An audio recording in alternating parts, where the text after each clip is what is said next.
కల్తీ మద్యం అంటూ కల్తీ ప్రచారంపై సీఎం చంద్రబాబు నాయుడు సీరియస్ అయ్యారు. రాష్ట్రంలో కల్తీ మద్యం తయారీ అమ్మకాలను ఏమాత్రం ఉపేక్షించొద్దని సీఎం చంద్రబాబు నాయుడు అధికారులను ఆదేశించారు. కల్తీ మద్యంతో ప్రజల ప్రాణాలను హరించే వారిపై కఠిన చర్యల ద్వారా ఉక్కుపాదం మోపాలని సీఎం స్పష్టం చేశారు. 15 నెలల పటిష్ట చర్యల ద్వారా ఇతర రాష్ట్రాల నుంచి వచ్చే నాన్ డ్యూటీ పెయిడ్ లిక్కర్ను అరికట్టామని, ఇంతే సమర్థవంతంగా పనిచేసి రాష్ట్రంలో కల్తీ మద్యం అనేది లేకుండా చేయాలని ఆదేశించారు. ఏ ఒక్క చోట కల్తీ మద్యం తయారీ కేంద్రాలు కానీ అటువంటి వ్యక్తులు కానీ ఉండకూడదని సీఎం స్పష్టమైన ఆదేశాలు ఇచ్చారు. ఎక్సైజ్, ఎన్ఫోర్స్మెంట్, పోలీస్ శాఖల సమన్వయంతో పనిచేయాలని సూచించారు. అన్నమయ్య జిల్లాలో కల్తీ మద్యం వ్యవహారంలో తీసుకున్న చర్యలను, దర్యాప్తు వివరాలను అధికారులు ముఖ్యమంత్రికి వివరించారు. అన్నమయ్య జిల్లా ములకల చెరువు కేసులో మొత్తం 21 మంది నిందితులుగా గుర్తించామని, అందులో ఇప్పటి వరకు 12 మందిని అరెస్ట్ చేశామని, మిగతా నిందితులను త్వరలోనే అరెస్ట్ చేస్తామని వివరించారు. ములకల చెరువు కేసులో A1 గా ఉన్న అద్దేపల్లి జనార్దన్ రావు లావాదేవీలు, వ్యాపారాలపై విచారణ జరుపుతున్నామని తెలిపారు. ములకల చెరువు కేసుల ఆధారంగా ఎన్టీఆర్ జిల్లా ఇబ్రహీంపట్నంలో జనార్దన్ రావుకు చెందిన వ్యాపారాలపై తనిఖీలు జరిపామన్నారు.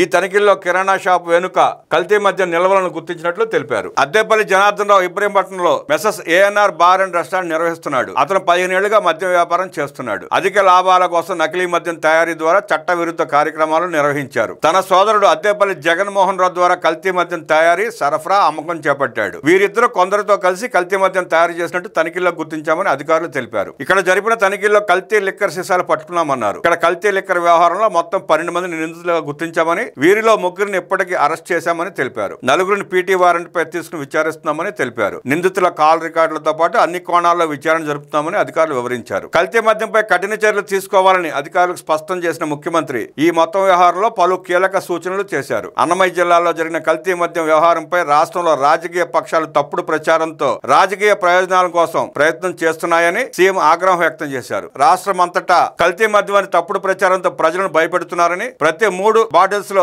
1 బాటిల్ కల్తీ మద్యం బాటిల్ ఉందని ఫేక్ ప్రచారం చేస్తున్నారని సీఎం అన్నారు. రాష్ట్రంలో కల్తీ లిక్కర్ తో ప్రాణాలు పోతున్నాయని ఫేక్ ప్రచారాలు మొదలుపెట్టిన విషయాన్ని మంత్రులు కూడా అర్థం చేసుకోవాలని, వైసీపీ నేతల రాజకీయ కుట్రలను ఎప్పటికప్పుడు భగ్నం చేయాలని సూచించారు. కల్తీ మద్యం కారణంగానే అక్కడ చనిపోయారు, ఇక్కడ చనిపోయారని ప్రచారం చేస్తున్నారని, ప్రతి ఆరోపణ పైన విచారణ జరిపించాలని అధికారులను సీఎం ఆదేశించారు. అవసరమైతే పోస్ట్ మార్టం వంటి విధానాల ద్వారా మృతికి కారణాలు సైంటిఫిక్ గా నిర్ధారించి వాస్తవాలు వెల్లడించాలని అధికారులను ఆదేశించారు. ఏది నిజమో చెప్పడంతో పాటు రాజకీయ కుట్రలో భాగంగా సహజ మరణాలపై తప్పుడు ప్రచారాలు చేసే వారిపైన కఠిన చర్యలు తీసుకోవాలని ఆదేశించారు. కల్తీ మద్యంతో మరణాలు అని ప్రచారం చేస్తే దానికి రుజువు చూపాలని అడగాలని, తప్పుడు ప్రచారం అని తేలితే చట్టపరంగా చర్యలు తీసుకోవాలని సీఎం ఆదేశించారు. మీడియా అయినా సోషల్ మీడియా అయినా తప్పుడు ప్రచారం చేస్తే ఉపేక్షించవద్దని సీఎం స్పష్టం చేశారు. ప్రజలను భయభ్రాంతులకు గురి చేసి లాభం పొందదామనుకుంటే ప్రభుత్వ శాఖలు సైలెంట్ గా చూస్తూ ఊరుకోవని సీఎం తీవ్రంగా హెచ్చరించారు. సమావేశానికి మంత్రులు కొల్లు రవీంద్ర,